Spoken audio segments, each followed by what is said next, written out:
I'm kind of hoping nobody notices me because I am in the bank parking lot right now filming this, but there's hardly anyone here, and if anyone stares at me, this is kind of gonna look odd.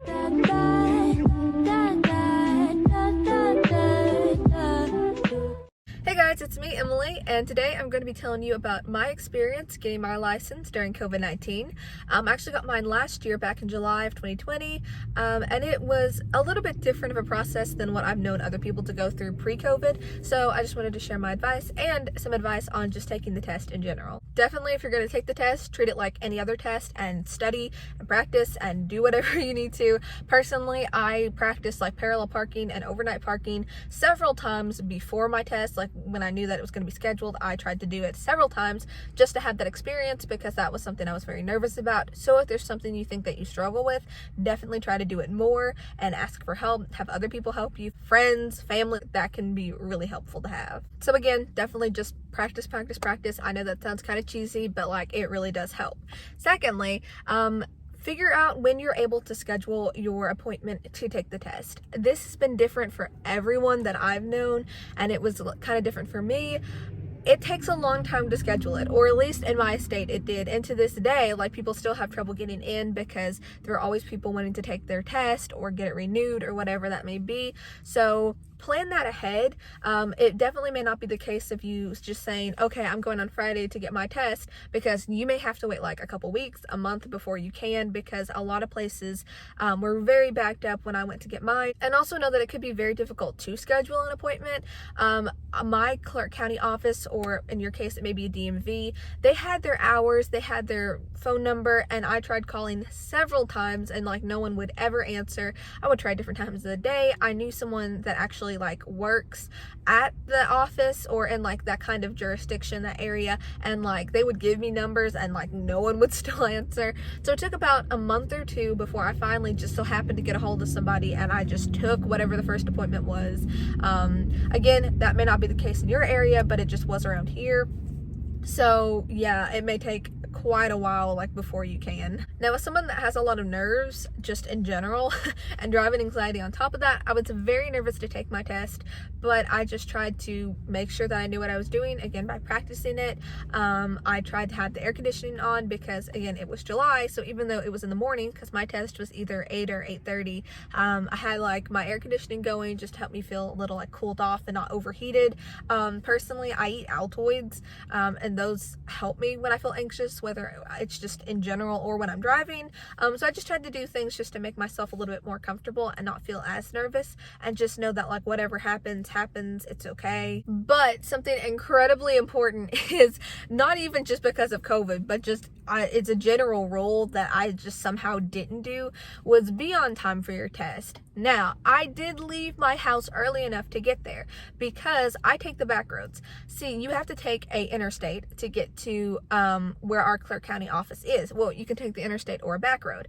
I normally just take back roads up to that area, and I was just like, I'll just do that for taking the test. It's fine, because I didn't want to stress myself out having to go on the interstate and then like stress myself out even more doing the test, just because, again, I hate interstates.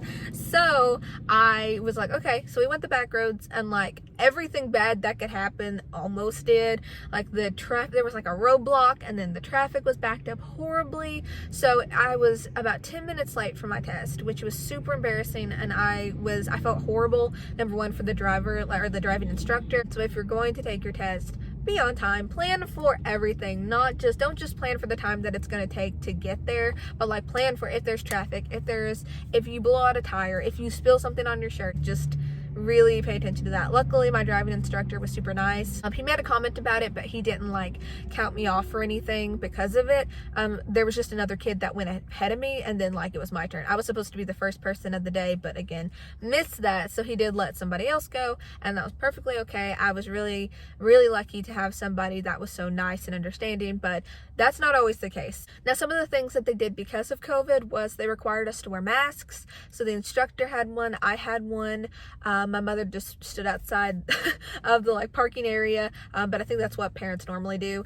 I also asked if I could roll down my windows because it was like a summer morning, so it wasn't super cold, and just to get some extra like air circulation just for like germs or whatever. And the driving instructor was perfectly okay with that, but like definitely just double check with them if that's something that you want to do, because each person is different. I had a friend show me like a recap of what he remembered when he took the test, and it was pretty long, but when I went to take it, it only took about like 5 to 10 minutes, which is really funny because my mom actually thought that I had failed the test, because she was like, I watched you pull out of the parking lot and then in like 5 minutes you were back. Luckily though, I had not failed it. The course was just a lot shorter, which I was really thankful about. I was glad that it was just short and sweet. I did still have to do everything normal, like the parallel parking, overnight parking, 3-point turns, those types of things, but at least it was kind of like a shorter time having to do it. Some of the things that you'll be graded on is knowing like where your turn signals are, your emergency flashers, that your horn works. Like when you're in the parking lot before you even take the test, they'll just do those sort of things to make sure you know how to do them and to make sure that your car is working correctly, because if your car is not, they won't even let you take the test. So be prepared for knowing where everything is. I think like the pamphlets before you take the test even like say that, but just in case you didn't know, then during the test they will grade you on things just like how you drive, if it's smooth, if you brake correctly, if your turn signals, like if you turn at the right time, like just little kind of detailed things. Specifically, my instructors actually focused on posture, and every time you stopped, if you looked in your like rear view mirror, I think that's what it's called. That's how much I remember of the test. I don't know why they have failed people before for not having good posture, or for, again, every time you pull up to a light or whatever to stop, you had to look in your rear view mirror. Do not know why, but that was something important. So some of the things were like bigger that they graded you on, and other things were just like smaller, nitpicky, but like luckily I did fine. I passed. The only point that I got taken off was that my turn signal wasn't on, which it was, but I drive a Prius, so the noises are a little bit different and it's not as loud like on a normal car would be, so a lot of the things are more subtle, so he didn't hear it unfortunately, but I was okay with that. When we got back to the parking lot, he put a sticker on my permit that made it a restricted license, which basically means that I can't drive between the hours of 12 a.m. and 6 a.m. and I can't have more than one other person in my car that isn't a family member. And to get your unrestricted license, I'll talk about in a minute, but he put a sticker on there, and then I had to go to the office, the Clark County office, I guess is what it's called. Again, I'm not really for sure, but I went there and I had to stand in a line because of COVID-19. They didn't want several people in the building. Like normally it would just be like a long line inside, but we had to wait outside for about 20 minutes because people were there to renew their license or get theirs, or just other like official business that's in that office. So we waited, and once I got in there, I just showed them the paper that I had passed, and they put that in their system. So I guess, you know, if a cop ever pulled me over, they could see I at least was a licensed driver. And that was about it, honestly. They did not take my picture because of COVID-19. Most people, like pre-COVID, you know, once you get your license, that's the whole big thing, is you get your picture. I didn't, which I was a little disappointed about, because my permit picture is me with like a pixie cut, and I kind of don't want to remember that. Sometimes I rocked the pixie, other times I didn't. The time that my permit picture was taken, I didn't. There's a car pulling up right next to me and I want to kill myself. That's cool. Should I pretend I'm on a Zoom call? Sorry about that. But yeah, so they wouldn't let me take my picture, I think just because they were trying to get people in and out. But I can get my picture changed now, only because I am eligible finally for my unrestricted license. So yes, there was a lot of months in between. Again, got mine in July, and at the end of February, when I'm filming this, is when I'm eligible to get my unrestricted license. To get it, or at least in my state, you have to take like a class.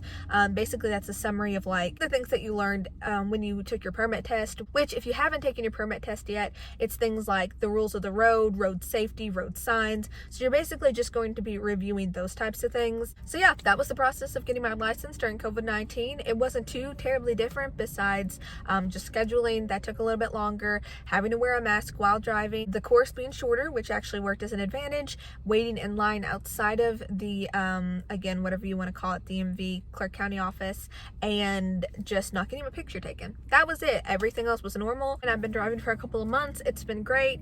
But if you are going to take your test, don't worry about it. Sometimes like the thought of doing things differently because of COVID can be very stressful, but in some cases it's not as bad as it seems. I got really lucky and it went over pretty smoothly. I am very thankful that it went well. So yeah, just know that there's a couple other things to look at before you take it, and you'll do great. Just practice as much as you can, and that's the best you can do. Try your best, and if you don't get it on the first try, like, that's perfectly okay too. I got lucky enough that I did get it, but there's no shame in having to take it twice or even 3 times or more. Some people do, and you know what, that just happens. So I hope this video was helpful to you or can be helpful to you in the future. This was just my experience, and if you've gotten your license during COVID or even pre-COVID, comment down below. I'd love to know what your experience was, and if you have any other questions about the test, I'd be happy to try to answer them. Sorry for not having made a video in a very long time. I've spent a lot of January and a lot of February getting some cool, exciting things done, adulty things, which I'll be talking about soon in a video. So thank you so much for your patience, and thank you again so much for watching. I really appreciate it. If you like this video, give it a big thumbs up, and if you are not already subscribed, you can hit that lovely subscribe button down below. So yeah, remember to stay odd, you beautiful human beings, and I will see you all in the next video. Bye! Whoop!